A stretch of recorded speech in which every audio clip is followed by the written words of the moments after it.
Heading out of Ahmedabad, I was scratching around for ideas of where to go next.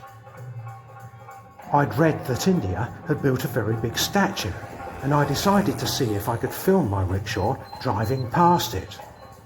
But I really didn't think there was much you could say about a big statue, apart from, my, that's a big statue.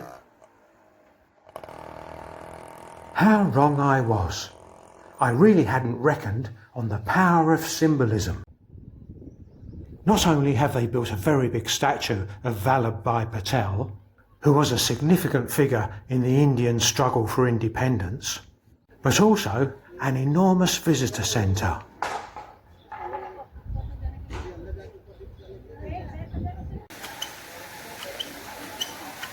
School kids are brought here by the busload,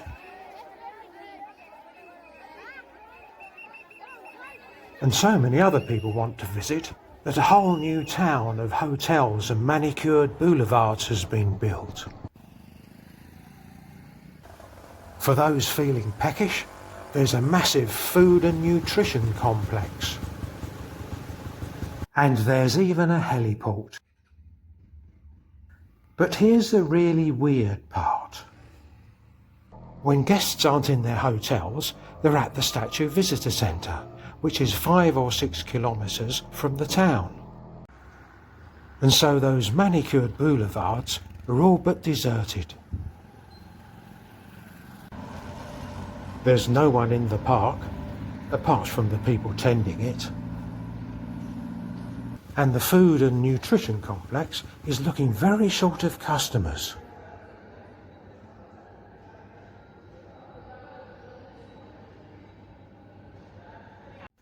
There's no doubting the power of symbolism.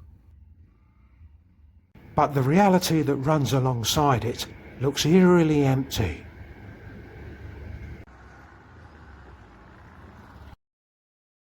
I decided to visit the seaside. And so from the Statue of Unity, I headed for the tiny enclave of Daman. I've picked up some hitchhikers. On the way, I gave a lift to 6 pilgrims. 4 squeezed into the back seat and 1 either side of me on the driving seat. This is okay. That in itself was a test of faith in a 27-year-old rickshaw. Thank you, gentlemen.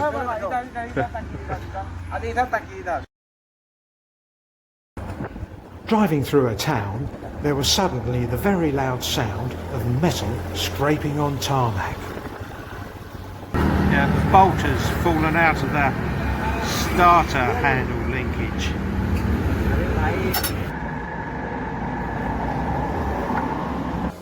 A passerby phoned a mechanic to bring a new bolt, and 10 minutes later we were on our way again.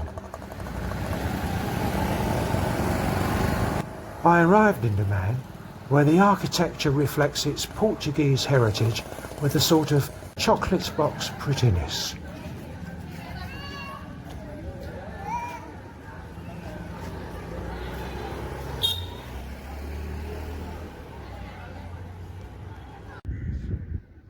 I value simple pleasures, spending a few moments to savour the fact that for this brief existence we can see and hear and taste and smell and feel.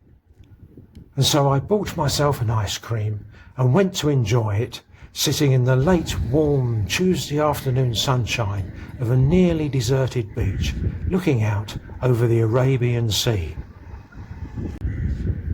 It was mid-January, and I was fully aware that had I been in England at this time, I would have been scraping the ice off of my car windscreen.